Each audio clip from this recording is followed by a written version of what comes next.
Hi, this is Travis from the Stephanie Miller Show. Please enjoy this clip on the Political Voices Network. It's bye-bye Tucker week. One white supremacist down, 11 billion to go. It has been a good week. Let me tell you, we said it on the final word. We said we didn't think we could get happier or higher than the indictments, and then baby Jesus brought Christmas early in April. Yeah. You know what? We could call Tucker right now because I know he's home. He's not busy. What? Tucker, put that suit down. You ain't going nowhere. Boo, you in your basement. You don't need to wear a suit. Yeah, I'm with you. I'm with you. No one's taking my joy this week. I mean, no one. I get all the this, that, and blah. No, maybe their insurance will pay it and blah, and the Dominion suit. But there was some measure of justice this week. There was a little bit of accountability, and I'll take it, right? Exactly. Y'all, I don't know if you heard, but Fox strongly suspects that Tucker Carlson might be racist. I hope nobody was driving when I said that. They just got wind of something, and yes, it's mind blowing. I don't wait till Friday to trigger you. However, Mehdi Hassan tweeted that Bill Maher thinks black people aren't addressing gun violence in their community. Tells you much more about Bill Maher than it tells you about black people. My response to Maher's recent comments, both lazy and offensive on violence in Chicago. Oh my God. And people that were supposed to or are somehow used to be liberals or whatever it is. What is he with the Republican talking points? First of all, as we keep saying, Chicago is not even in the top 20 of deadliest cities. Secondly, as Mehdi Hassan pointed out, white people kill other white people at about the same rate black people kill black people. So it is just lazy and offensive. And I think somewhere in Bill Maher's thing, he actually said, you people. I mean, I'm sure he did. Yeah. I got news for you. I really do think that Bill Maher has a problem around race and issues of gender and gender equality and heterosexism. I really do. It's doubly offensive to me because first of all, we see the Chicago, we get the dog whistle, we get black when you say Chicago. And when there are so many, how many red states and cities have higher crime rates than Chicago, right? Well, and here's the thing: when crime happens to white people, we're sad about it. There's a whole range of feelings and thoughts that get applied to white plight. Black people get shot. That's how they live. It's a failure of our community. And trans people, the most endangered population in this country, the trans population, that's entirely not worth talking about. Yeah. Like, and I can't with Bill Maher, and I can't, I don't know if this is going to shock him, but black people are not waiting to hear what he thinks about anything. We really aren't.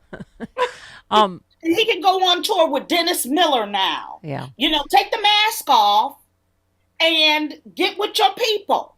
Well, and I think the other thing he says, how come black celebrities aren't speaking out about that? They have, and they do.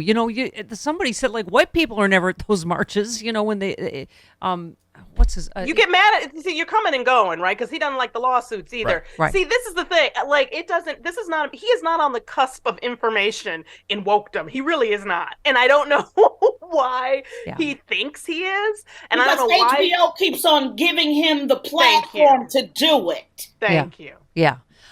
By the way, speaking of trans people, too, I was reading I think it was a Ted Lieu tweet earlier. I do think this is such a winning issue for us in 24. He just said, why is the government involved in such intensely personal issues? Whether it's what women want to do with their bodies, who you want to love, who you want to marry, and trans people. He said, why? The Republicans have made them such a particular target. It is just sort of... I guess they've just run out of groups to demonize, I guess. No, and also they're the most endangered. That's what you do. You go after the weakest people.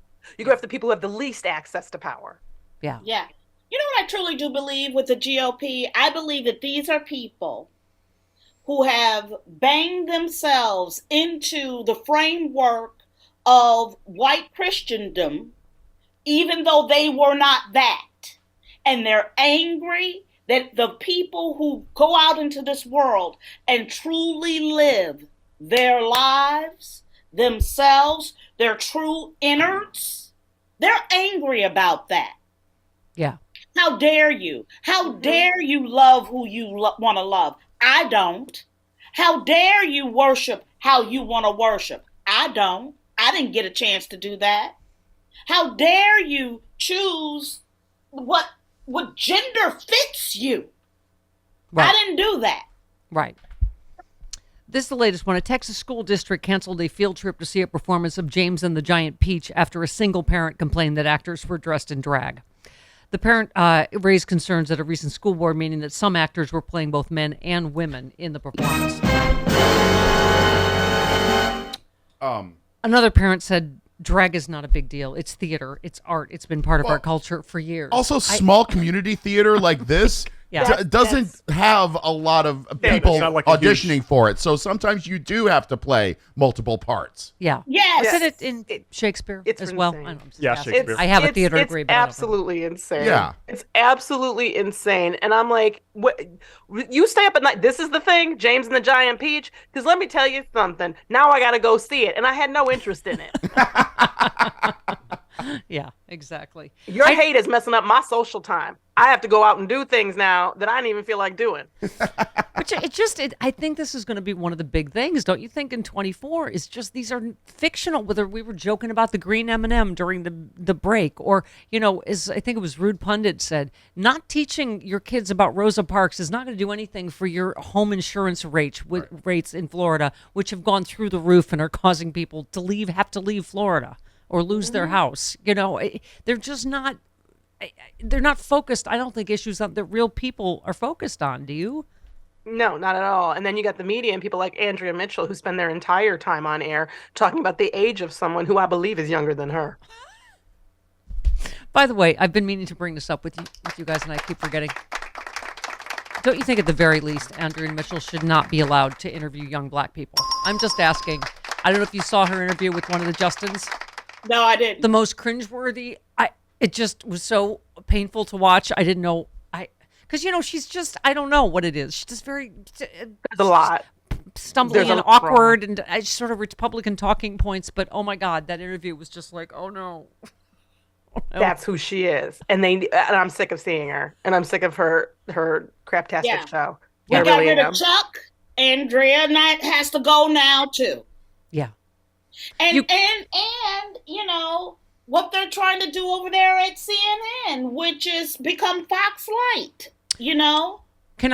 Let me just, because, you guys are, from the Groundlings, you are master improv artists. So you guys play the Justins. I'll be Andrea Mitchell in the skit. So you talk about what you're fighting for in Tennessee, and I'll okay. Mm-hmm. What we're fighting for is equality. What we're fighting for is parity, for people to have a voice. Yes. And gun, control here in Tennessee. Yes. So important with, what happened to Martin Luther King. Only other black person. I swear to God, that was part of the interview. I don't know what she's like. Oh, and so with what happened to Martin Luther King. Oh, she woke up to say that? Like, the Justin's face just was like, right, I know. Sorry, does FCC think that we all don't notice this? Because Andrea keeps nodding out. Like, she's been having some serious, they look like heroin nods out. I'm not saying that that's what it is, but she's been nodding out on the regular, and they keep acting like we don't see it. You see that interview she was on with Chris Jancic, and she's literally full on, just her head leaning all into her chest, like gone. And we have our resist brunch. We march and then we brunch. Yes. Exactly. It's Which march was that? Varieties of hash. It's delicious. Which march was that? Remember when we ended up with the mimosas over at the... all of them. Delicious. Yeah, all we did more than one march. They have a bottomless mimosa if you fight for justice. Yes. I was caught in the... Those are my favorite things. If Hillary had won, we could all just be having mimosas now. We wouldn't have to do this marching. Earlier this week, I was caught in the Armenian march right down the street. And did you have a mimosa just out of habit? I did. It's a muscle memory. Yeah.